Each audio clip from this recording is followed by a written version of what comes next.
Carbon capture and storage has become big news of late in Louisiana and around the globe, in fact. It's a way to reduce carbon emissions from our industrial plants and is considered a key to reach net zero carbon emissions by 2050.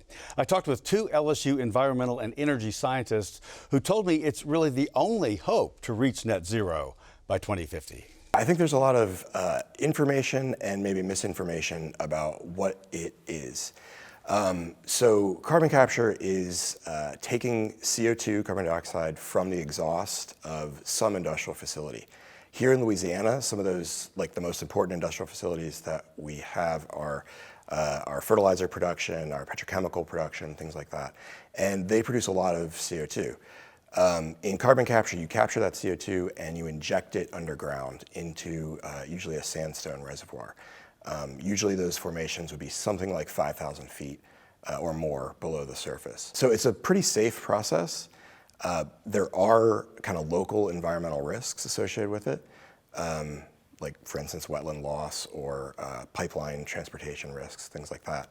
But it's pretty safe. And without it, we can't meet the goals of the Paris Agreement. So the Paris Agreement requires us to be carbon neutral by 2050. And there's just no way to do that without carbon capture and storage. You mentioned wetlands loss. Yep. How would that be a problem? So when they build a pipeline, so imagine you've got a facility, let's say it's an ammonia production facility that releases a lot of CO2, and you want to take that to a place where you can inject it. Maybe that's 10 miles away, maybe that's 15 miles away. But if there's a wetland on that route, you're going to have to put a pipeline through that wetland, and potentially, you would destroy that part of the wetland. And there's already been enough of that. There's been a lot of wetland destruction in Louisiana, yeah. You're mentioning injecting it into land. What about water? Yeah, so there's also a lot of interest in injecting underwater. So much like the injection into a land reservoir, injecting into water would go well under the surface of the ocean. So there's a lot of interest in piping it out to the Gulf of Mexico and injecting it into some of those same sorts of sandstone formations. Carbon capture is one means of essentially addressing this challenge that we have with climate change.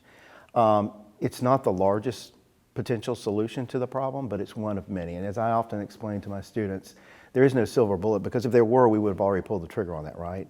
What makes CCS unique, and I think the reason why this area has become more of a ground zero within the United States for that application, has been that it's probably one of the few ways that we can address our climate change challenge within an industrial framework.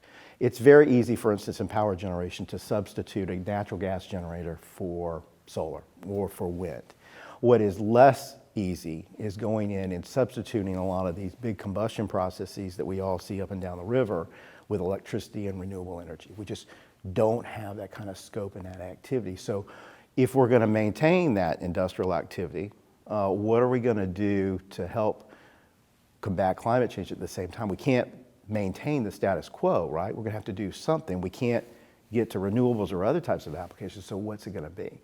And carbon capture is one of those. A lot of people will tell you, well, let's just do solar. Well, that's an option. That might be an option one day, but I can't generate enough electricity to displace 3,000 degree Celsius steam, right? It's not there today. It's not there today.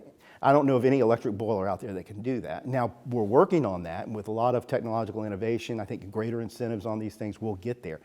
But I would say in the next 5 years to 10 years and maybe longer, that's going to be a long haul in getting there.